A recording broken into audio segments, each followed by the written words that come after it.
I first saw the light in the city of Boston in the year 1857. Good old 1857. What? What you say? 1857? Yeah. 1857. That's an odd slip. He must mean 1957, of course. That's what you say. I beg your pardon, but there is no mistake.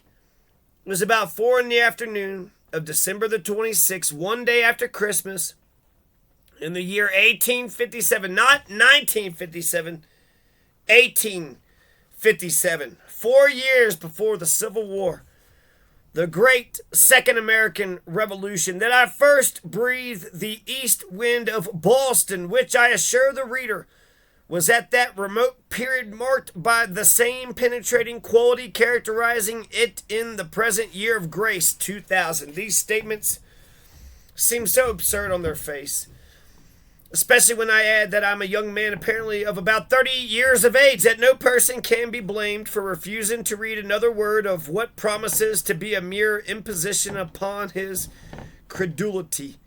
Credulity. Credulity. Nevertheless, I earnestly assure the reader that no imposition is intended, and will undertake, if he shall follow me a few pages, to entirely convince him of this. If I may then provisionally assume, with the pledge of justifying the assumption, that I know better than the reader when I was born, I will go on with my narrative. As every schoolboy knows, in the latter part of the 19th century, the civilization of today, or anything like it, did not exist, although elements which were to develop it were already in ferment. Nothing had, however, occurred to modify the immemorial division of society into the four classes or nations, as they may be more fitly called, since the differences between them were far greater than those between any nations nowadays, of the rich and the poor, the educated and the ignorant.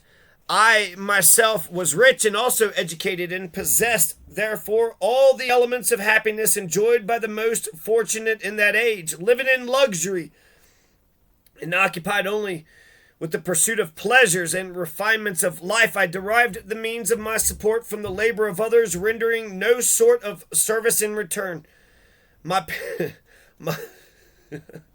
even if you're rich and oligarchs, they say they run they incorporate, they do the paperwork, they pay the taxes. My parents and grandparents had lived in the same way, and I expected that my descendants, if I had any, would enjoy a like easy existence. You think that's what the fucking plutocrats?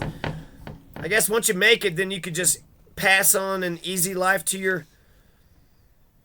Chris Rock says that he would have hated his... Growing up, he would have hated his kids. Because they're entitled, I guess. I guess they're rich kids. My parents and grandparents lived... How... My parents and grandparents had lived in the same way, and I expected that my descendants, if I had any, would enjoy a like easy existence. But how could I live without service to the world, you ask?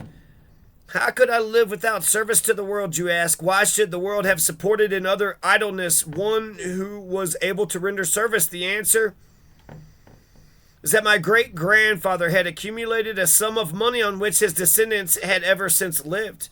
The sum, you will naturally infer, must have been very large, not to have been exhausted in supporting 3 generations of idleness. This, however, was not the fact. The sum had been originally by no means large. It was, in fact, much larger now that 3 generations had been supported on it in idleness than it was at first. This mystery of use without consumption, of warmth without combustion, seems like magic, but merely an ingenious application of the art now happily lost, but carried to great perfection by your ancestors, of shifting the burden of one's support on the shoulders of others. The man who had accomplished this, and it was the end of all salt, was said to live on the income of his investments. To explain at this point how the ancient methods of industry made this possible would delay us too much. I shall only stop now to say that interest on investments was a species of tax in perpetuity upon the product of those engaged in industry, which a person possessing or inheriting money was able to levy, it must not be supposed that an arrangement which seems so unnatural and preposterous according to modern notions was never criticized by your ancestors. It had been the effort of lawgivers and prophets from the earliest ages to abolish interest, or at least to limit it to the smallest possible rate. All these efforts had, however, failed, as they necessarily must so long as the ancient social organizations prevailed. At the time of which I write, the latter part of the 19th century, governments had generally given up trying to regulate the subject at all. By way of attempting to give the reader some general impression of the way people lived together in those days, and especially of the relations of the rich and poor to one another, perhaps I cannot do better than to compare society as it then was to a prodigious coach which the masses of humanity were harnessed to and dragged toilsomely along the very hilly and sandy road. The driver was hunger and permitted no lagging, though the pace was necessarily very slow. Despite the difficulty of drawing the coach at all along so hard a road, the top was covered with passengers who never got down, and even at the steepest ascents, these seats at the top were very breezy and comfortable. Well up out of the dust, their occupants could enjoy the scenery at their leisure or critically discuss the merits of the straining team. Naturally, such places were in great demand, and the competition for them was keen.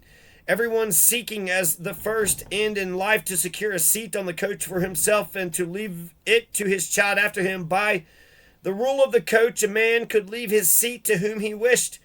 But on the other hand, there were so many accidents by which it might at any time be wholly lost. For all that they were so easy, the seats were very insecure. And at every sudden jolt of the coach, persons were slipping out of them and falling to the ground, where they were instantly compelled to take hold of the rope and help to drag the coach on which they had before ridden so pleasantly. It was naturally regarded as a terrible misfortune to lose one's seat. The apprehension that this might happen to them or their friends was a constant cloud upon the happiness of those who rode. But did they think only of themselves, you ask? Was not their very luxury rendered intolerable to them by comparison with the lot of their brothers and sisters in the harness, and the knowledge that their own weight added to the toil? Had they no compassion for fellow beings from whom fortune only distinguished them? Oh, yes, commiseration was frequently expressed by those who rode for those who had to pull the coach, especially when the vehicle came to a bad place in the road, as it was constantly doing, or to a particularly steep hill. At such times, so there you go. There's the first couple page for Looking Backward, 2018-87, Edward Bellamy.